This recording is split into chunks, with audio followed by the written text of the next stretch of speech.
We're joined today by a host of family members of firefighter Racheal Wilson, community members, city and state leaders, elected officials, and organizations who all worked in partnership and in community over the years to bring this park and playground to fruition.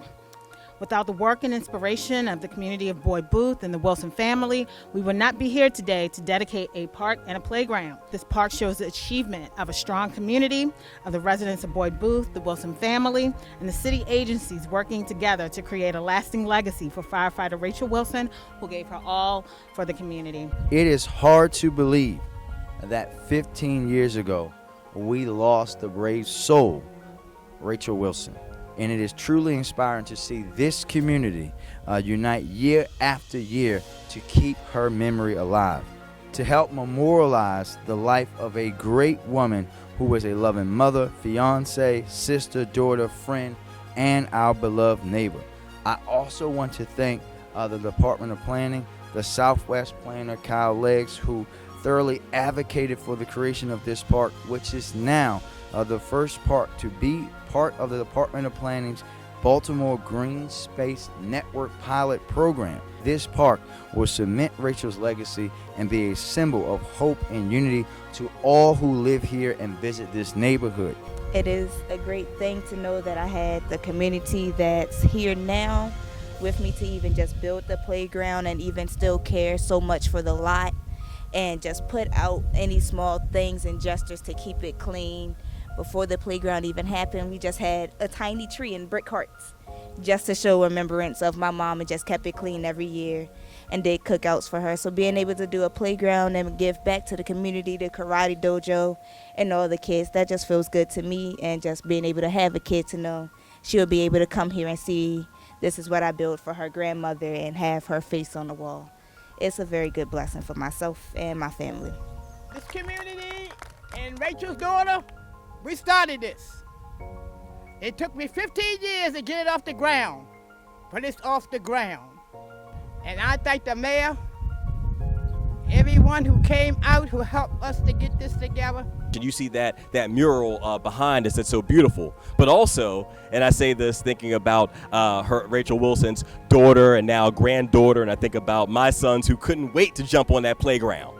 And so what it really means in terms of opportunities and green space and play space for our young people, right? In some of our neighborhoods that have our challenges, we see opportunities as well. Racheal Wilson was a young woman with strong determination.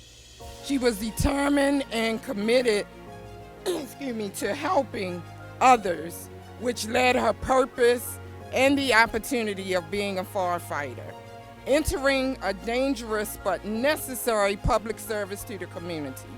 Her dedication and courage was a display of being a committed servant to our community. So this was indeed an honor to create this park in her memory through the efforts of her family, the Boyd Booth community, and the city. This will allow her memory to live in our hearts forever. This project is another demonstration of an incredible partnership between the City of Baltimore and the Department of Housing and Community Development. It's a bricks and mortar example of what can happen when communities, local government, and state government work together. And we were more than honored to help clear this site and provide some fencing around it. And we look forward to supporting the project in the future. We are excited to be here, to be in this space. Anytime we get to erect another green space or a play space is a great time for Rec and Parks. This one is very special to us because we hope it serves as a space of reflection, that the family, the community, fellow firefighters can come and reflect on the great life that was Racheal Wilson. As a public servant, she gave the ultimate sacrifice. So we're hopeful and we're excited that this green space will live on for many generations, that her granddaughter can come and play and sit and reflect. And we are just thankful for the support of the community, for our mayor and our elected officials who continue to support Rec and Parks in our efforts to make sure that these green spaces and play spaces are available for everyone. So we're hopeful that this will be a place of reprieve, of fun, of smile and laughter, so that her memory can continue to live on. I started working on the Racheal Wilson Park years ago when I was actually in the Department of Planning. At that time, I was the implementation planner for the Baltimore Green Network Plan. Such an honor to be here today and see this beautiful park. This is the first Baltimore Green Network park to be included within the Rec and Parks system. And my team there, Angie Ennis, who's been helping to acquire the properties needed for this property.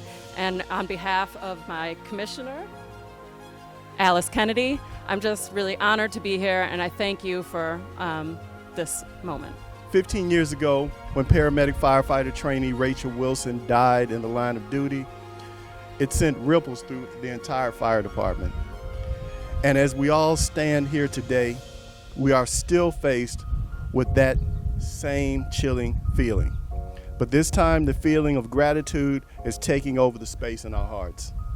Because of our community members like you all, and because of the community organizations who thought enough of someone to create an area, a space in honor of paramedic firefighter trainee Racheal Wilson. And now from this day forward, thanks to the help of our community partners, this section of South Calverton Road will help continue the legacy of Racheal Wilson forever. Studies show that green spaces can help increase home values, reduce crime, provide opportunities for children to play, increase job opportunities, and help reduce stress among stress level among residents.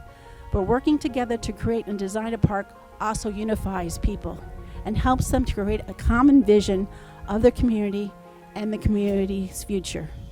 When the city listens and works with the residents to create that vision, the community becomes more empowered and unified to make a difference in their neighborhood and their city. My thought was, put a headstone at the top of the steps, some flowers around that, and that'll be a nice memorial to complement what was already there. Well, 5 years and several $100,000 later, this is what we have, and we're glad to have you here to enjoy it with us.